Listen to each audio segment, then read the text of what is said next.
സ്വാഭാവികമായിട്ടും എല്ലാവർക്കും ജീവിതത്തിൽ അപ്സ് ആൻഡ് ഡൗൺസ് ഉണ്ടാവും. നമുക്ക് ജീവിതം എപ്പോഴും സന്തോഷങ്ങൾ മാത്രം ഉണ്ടാകുന്ന ഒരു കാര്യമല്ല.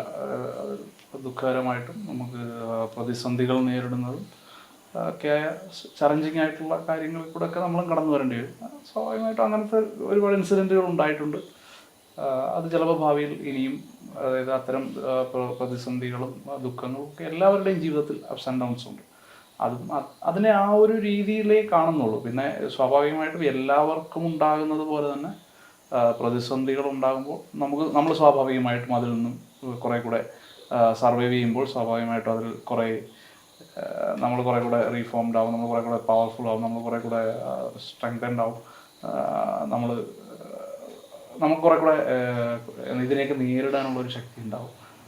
അത് ഉണ്ടായിട്ടുണ്ട് എന്നുള്ളതല്ലാതെ തിരിഞ്ഞു നോക്കുമ്പോൾ എന്തോന്നൊക്കെ പറഞ്ഞാൽ അതൊക്കെ വളരെ നമ്മൾ ഒരിക്കലും പാസ്റ്റിൽ നിൽക്കുന്നില്ലല്ലോ. നമ്മൾ ഒരിക്കലും പാസ്റ്റിലേക്ക് പോകാൻ അല്ല, അത് നമ്മൾ പ്രസന്റ് ഇന്ന് എങ്ങനെ ജീവിക്കുന്നു, നാളത്തെ ഫ്യൂച്ചർ എങ്ങനെ നമ്മൾ സെക്യൂർ ആക്കുന്നു, നമ്മുടെ ഫ്യൂച്ചറിനെ ഏറ്റവും ബെസ്റ്റ് ആക്കി എടുക്കാൻ നോക്കുന്നു എന്നുള്ളതാണ് പ്രധാനം. ഓക്കെ. പക്ഷെ എങ്കിലും ഈ ഒരിക്കലും ഒരു സൈബർ അറ്റാക്ക് എന്നുള്ളത് ഒരു ഭയങ്കരമായിട്ട് നേരിട്ട രണ്ടുപേരാണ് നിങ്ങൾ. അത് ഒരു ഷോർട്ട് ടൈം അല്ല, നോർമലി ഷോർട്ട് ടൈം ഒക്കെ ആയിരിക്കും ഒരു, അല്ലെങ്കിൽ എല്ലാ കാലവും ഉണ്ട്. അതൊരു സൈബർ അറ്റാക്ക് എന്നുള്ള ക്രൈം പോലുമാണ് ഇന്ന്. അപ്പം അതിനെല്ലാം എനിക്ക് ഒരുപാട് ഘട്ടങ്ങൾ നമുക്ക് ചെയ്യാൻ പറ്റും. പക്ഷെ അത് ഇന്നും നേരിടും, നല്ല ഫേസ് ചെയ്യുന്ന ഒരു സംഭവമില്ല. നിങ്ങളൊരു സോഷ്യൽ മീഡിയയിൽ പോസ്റ്റ് ഇടുമ്പോൾ, നമ്മുടേതായ ഒരു സ്പേസിൽ ഇടുമ്പോൾ പോലും അതിന് താഴെ വരുന്ന കമൻസ് അല്ലെങ്കിൽ അതിനുണ്ടാവുന്ന ആഫ്റ്റർ എഫക്റ്റ് ഒരു സൈബർ അറ്റാക്ക് അല്ലേ? നമ്മൾ സൈബർ അറ്റാക്കിലേക്ക് വരുമ്പോൾ നമ്മളുടെ സ്പേസിൽ നമ്മൾ ആരെ കൺസിഡർ ചെയ്യുന്നു എന്നതാണ് ഫസ്റ്റ് തിങ്. ലൈക്ക് ഇപ്പം നമുക്ക് എല്ലാവർക്കും സോഷ്യൽ മീഡിയ ഒരു മിററാണ്, സൊസൈറ്റിയുടെ ഒരു മിററായിട്ട് നമ്മൾ അവിടെ കാണാം. അവിടെയും സാമൂഹികമായ കൂടിച്ചേരലുകൾ, സൗഹൃദങ്ങളൊക്കെയാണ് ഉണ്ടാകുന്നത്. ഇപ്പം നമ്മളുടെ സ്പേസിൽ ആരെ, ഇപ്പം ഫോർ എക്സാമ്പിൾ ജംഗ്ഷനിൽ ഇറങ്ങി ചെല്ലുമ്പോൾ, നാട്ടിലെ ജംഗ്ഷനിൽ നിന്ന് സ്ത്രീകളൊക്കെ പോകുമ്പോൾ തെറിയൊക്കെ പറയുന്നത്, സ്ത്രീകൾ പോകുമ്പോൾ തുണി ഉയർത്തി കാണിക്കുന്ന ഒരാളുമായിട്ട് ലിജിന് ഒരു പക്ഷേ സൗഹൃദം കീപ്പ് ചെയ്യില്ല. സോ ഈ ഷുഡ് ബി പേഴ്സൺ ഒരു സേഫ് ഡിസ്റ്റൻസിൽ കീപ്പ് അവേ ചെയ്യേണ്ടതാണ്. നാട്ടിലെല്ലാവരും അങ്ങനെ തന്നെ ആയിരിക്കും. സോ അത്തരത്തിൽ അത് നമ്മളെല്ലാവരും ജനിച്ചു വളർന്ന സാഹചര്യങ്ങൾ, നമ്മൾ മറ്റേ നാട്ടിലെ പഴയ പ്രയോഗങ്ങളല്ലേ, ചെത്തിയ വെട്ടും മുറ്റത്ത് കയറ്റാൻ കൊള്ളാത്തവൻ എന്നൊക്കെ പറയുന്നത് നമ്മൾ ഇവനെ അങ്ങ് ഒഴിവാക്കും. നമ്മുടെ സാമൂഹിക ബോധത്തിൽ ഇവനെ വിളിക്കാൻ പറ്റാത്ത സ്ഥലമുണ്ട്. അതുപോലെ തന്നെയാണ് സോഷ്യൽ മീഡിയയിലും നമ്മൾ റീഫോം ചെയ്തെടുത്തിട്ടുള്ള ഒരു സർക്കിളുണ്ട്. ഇപ്പോൾ എൻ്റെ പരിചയത്തിലോ, ഇപ്പം ഫോർ എക്സാമ്പിൾ എൻ്റെ സൗഹൃദ വലയത്തിലോ എൻ്റെ പരിചയത്തിലോ, ഞങ്ങൾ രണ്ടുപേരുടെയും പരിചയത്തിലോ ഒന്നും സ്ത്രീകളുടെ സോഷ്യൽ മീഡിയയിൽ പോയി, നമ്മളെ അല്ല, ഒരു സ്ത്രീകളുടെ സോഷ്യൽ മീഡിയ പ്രൊഫൈലിൽ പോയിട്ട് എന്തെങ്കിലും അനാവശ്യം എഴുതി വെക്കുന്ന ഒരാളില്ല.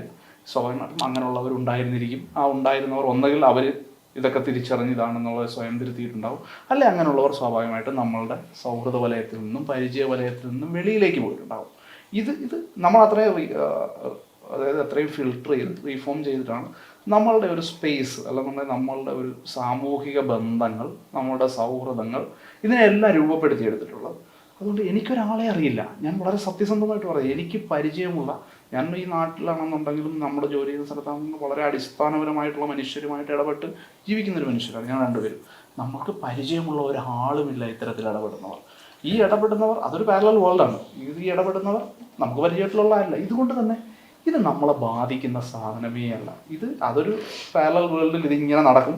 ഇത് നടക്കുന്നതിന് ഇതിന് അത്ര ഇമ്പോർട്ടൻസ് കൊടുക്കേണ്ട നമ്മളിതിനെ പരിഗണിച്ചിട്ടില്ല. ഇതിനെ നമ്മൾ ഇയാളെയൊക്കെ ഒരാളായിട്ട് ആര് പരിഗണിക്കുന്നു എന്ന് പറയുന്ന പോലെ ഇത്തരത്തിൽ വന്ന് കമന്റ് ഇടുന്നവരെ മനുഷ്യരെയൊക്കെ ആര് പരിഗണിക്കുന്നു എന്നുള്ളത് എനിക്കൊന്നൊരു അതൊരു ജെൻഡർ പറയാൻ അല്ലെങ്കിൽ പോലും ഇത് കുറച്ചൊരു ഇമോഷണലി കണക്ട് ചെയ്യുന്ന കുറച്ചൊരു സ്ത്രീകളെയാണ് അല്ലേ. ഒരു കമന്റ് പോലും ചിലപ്പോൾ പെട്ടെന്നൊന്ന് ഹേർട്ട് ചെയ്യുന്ന, നമുക്ക് ചിലപ്പോൾ ആണുങ്ങളാണെങ്കിൽ പൊടാവില്ലേ ആ ഒരു നമ്മൾ വിടും. പക്ഷെ കുറച്ചുകൂടെ ഇത് നമ്മൾ ഹേർട്ട് ചെയ്യുന്നത് സ്ത്രീകളായിരിക്കും. അപ്പൊ അങ്ങനെ ഒരു ഇമോഷൻസിൽ എവിടെയെങ്കിലും ഒക്കെ ഡിസ്റ്റർബ് ആവത്തില്ലേ? ഡിസ്റ്റർബ് ആകുന്നൊരു സമയം ഉണ്ട്. ഏത് കാര്യത്തിനും നമുക്ക് ഡിസ്റ്റർബ് ആകുന്നൊരു സമയമുണ്ട്. എനിക്ക് തോന്നുന്നത് ഞാൻ ആ ഒരു സമയമൊക്കെ കഴിഞ്ഞ് പോകുന്നു. കാരണം ഇതൊരു സ്ഥിരം നമുക്ക് കാണുന്ന ഒരു ഒരു കമൻ്റ് ആയില്ല. എൻ്റെ ഇതിലെന്ന് വെച്ചാൽ ഞാനൊരു പോസ്റ്റ് ഇട്ട് വരുന്നതിൽ ഈ പറഞ്ഞ പോലെ നമ്മുടെ സർക്കിളിൽ നിൽക്കുന്ന അങ്ങനെ ഒരു വരില്ല. പുറത്തുനിന്ന് വരുന്ന വേറൊരു കമൻറ്റ് ഞാൻ സ്പോട്ടിൽ ഞാൻ ബ്ലോക്കിൽ കളയും. കാരണം അങ്ങനെ ഒരു ആളെയോ ഒരു ഫോളോവറിനെ ഞാൻ എൻ്റെ കണ്ണിൽ കണ്ട് ഞാൻ ആ ഒരു എൻ്റെ സോഷ്യൽ മീഡിയ പ്ലാറ്റ്ഫോമിൽ എവിടെയും ഞാൻ നിർത്തില്ല. ഞാൻ ആ സ്പോട്ടിൽ ബ്ലോക്കിൽ കളയും. അപ്പം അതുകൊണ്ടൊക്കെ തന്നെ എനിക്ക് ഈ ഫിൽറ്റർ ചെയ്ത് വരുമ്പം അധികം കാണില്ല. പിന്നെ രശ്മിന്റെ സോഷ്യൽ മീഡിയ നോക്കുന്ന ആളുകൾക്ക് മനസ്സിലാവും സോഷ്യൽ മീഡിയയിൽ ആരും അങ്ങനെ കമന്റ് ചെയ്യാറില്ല. പുറത്ത് വേറെ ഫോർ എക്സാമ്പിൾ ഒരു വാർത്ത വന്നാൽ ഇതിനടിയിലുണ്ട്. അപ്പം ഇപ്പോൾ രശ്മി ഒരു പോസ്റ്റ് ഇട്ടതിനെ കുറിച്ച് ഒരു ക്ലിക്ക് ബൈറ്റ് വാർത്ത വരുന്നു, അതൊരു ന്യൂസ് പോർട്ടലിലെ ന്യൂസായി പബ്ലിഷ് ചെയ്യും, ഇതിനടിയിലുണ്ടാവും. ആ പോസ്റ്റിലേക്ക് ഒരാൾ വന്ന് കമന്റ് ചെയ്യില്ല. ഇതൊരു സമയം പീരീഡ് ഉണ്ട് നമുക്ക്. ഈ പോസ്റ്റിൽ ഒരു വട്ടം കമന്റ് ചെയ്യാം. സെക്കൻഡ് ടൈം നിങ്ങൾ പോസ്റ്റ് കാണണമെന്നുണ്ടെങ്കിൽ വേറെ നിങ്ങളൊരു ഫേക്ക് അക്കൗണ്ടോ നിങ്ങൾ വേറെ അക്കൗണ്ടോ എടുക്കേണ്ടി വരും. എന്റെ അക്കൗണ്ടിൽ കാണാൻ പറ്റില്ല. മറ്റേ ക്യാരംസിന്റെ സ്ട്രൈക്കർ അടിച്ചു കളയുന്ന എന്റെ സർക്കിൾ എന്റെ സ്പേസിൽ നിന്നും കളയും. അവരില്ല, അത് നമ്മളെ ബാധിക്കുന്ന സാധനം. അതിന് ആരാണെങ്കിലും. പിന്നെ ഇതൊരു തരത്തിലൊരു ഫ്രസ്ട്രേഷനാണ്. ഇപ്പൊ നമ്മള് പണ്ടൊക്കെ ഈ പറഞ്ഞ അടുത്ത വീട്ടിലെ ചേച്ചിട്ട് ഫോൺ നമ്പർ കൊണ്ടുപോയിട്ട് ട്രെയിനിന്റെ ബാത്റൂമിലോ ഇതിലൊക്കെ എഴുതി വെക്കുന്ന ആൾ, ഇതൊരു തരം ഫ്രസ്ട്രേഷൻ കൊണ്ടാണ്. കുറേ കാര്യങ്ങൾ കൊണ്ട് ഫ്രസ്ട്രേഷൻ ഉണ്ടാവും. ഒന്ന് ഏതെങ്കിലും തരത്തിൽ ഇവർക്ക് മനസ്സിൽ വളരെ, ഞാൻ ഒരു എക്സാമ്പിൾ പറഞ്ഞാൽ കുടുംബമൊക്കെ തകർന്ന് വളരെ ബുദ്ധിമുട്ടിൽ കഴിയുന്ന മനുഷ്യർക്ക് വളരെ കുടുംബമായിട്ട് സന്തോഷമായിട്ട് കഴിയുന്ന ആളുകളെ കാണുമ്പോൾ ഭയങ്കര ഫ്രസ്ട്രേഷൻ ഉണ്ടാവും. ഇതുപോലെ എന്തെങ്കിലും കാര്യങ്ങൾ ഞാൻ എത്തിപ്പെടണം എന്ന് കരുതിയ സ്ഥലത്ത് ഞാൻ ഒട്ടും ഇഷ്ടപ്പെടാത്ത രണ്ടുപേരെത്തിപ്പെടുന്നു അല്ലെങ്കിൽ ഒരാൾ എത്തിപ്പെടുന്നു എന്ന് കാണുമ്പോൾ എനിക്ക് ഭയങ്കര ഫ്രസ്ട്രേഷൻ ഉണ്ടാവും. ഇത്തരം പലതരം ഫ്രസ്ട്രേഷനുകളാണ്. ഈ ഫ്രസ്ട്രേഷൻ സൈബറിലെത്തുമ്പോൾ ഒരു സേഫ് പ്ലേസ് കിട്ടുന്നുണ്ട് ഇതിനെ ഇറക്കി വെക്കാൻ. ഒരു ഫേക്ക് ഐ ഡി ഉണ്ടാക്കിയാൽ നമുക്ക് പോയിട്ട് ആരുടെയും, ഇപ്പം നമുക്ക് നാട്ടിലിറങ്ങി ഒരു സ്ത്രീയെ തെറി പറയാൻ പറ്റത്തില്ല, അടി കിട്ടും. രണ്ടാമത്തെ അല്ലെന്നുണ്ടെങ്കിൽ നാട്ടിലെ ബസ് സ്റ്റാൻഡിൽ ചെന്ന് നിന്ന് രണ്ട് സ്ത്രീകൾ വരുമ്പം അനാവശ്യം വിളിച്ചു പറയാൻ പറ്റത്തില്ല. ഇത് വിളിച്ച് അല്ല ഡബിൾ മീനിങ്ങിൽ രണ്ട് വർത്താനം പറയാൻ പറ്റത്തില്ല. ഒരു ദിവസം പറയാം, രണ്ടാമത്തെ ദിവസം അവിടെ ചെല്ലുമ്പോൾ അവിടെ കൈകാര്യം ചെയ്യപ്പെടും. അല്ലെന്നുണ്ടെങ്കിൽ മറ്റേ പോലീസുകാർ വന്ന് തൂക്കിയെടുത്ത് വണ്ടിയുടെ ബാക്കിൽ ഇട്ടുകൊണ്ട് പോകും.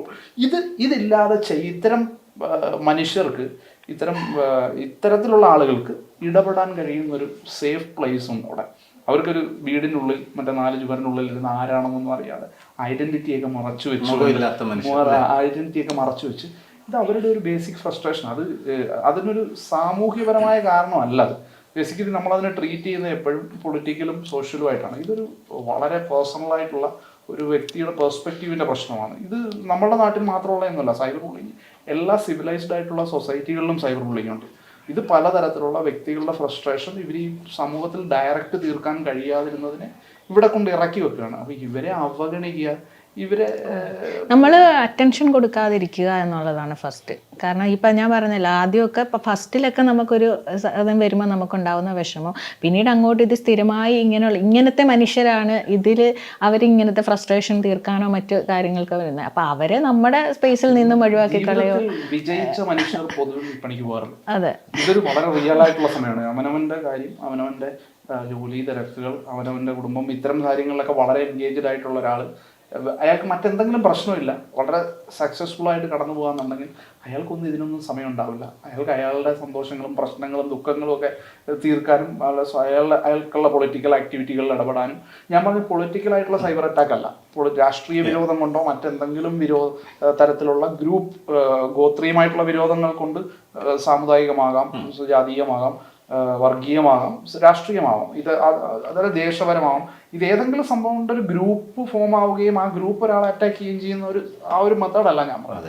അതല്ലാതെ ഒരാളുടെ അടുത്ത് പോയിട്ട് ഇയാളോട് എനിക്ക് വ്യക്തിപരമായിട്ട് യാതൊരു പ്രശ്നവും ഉണ്ടാവത്തില്ല. അപ്പം നമ്മളൊരു നടിയെക്കുറിച്ചൊക്കെ ഒരു വാർത്ത ഒരു എന്റർടൈൻമെന്റ് പോർട്ടലിൽ വന്നാൽ ഇതിന്റെ താഴെ വരുന്ന കമന്റുകൾ വായിച്ചാൽ ഇത് ഇവർക്ക് യാതൊരു പ്രശ്നവും ഇവരോട് ഉണ്ടാവില്ല.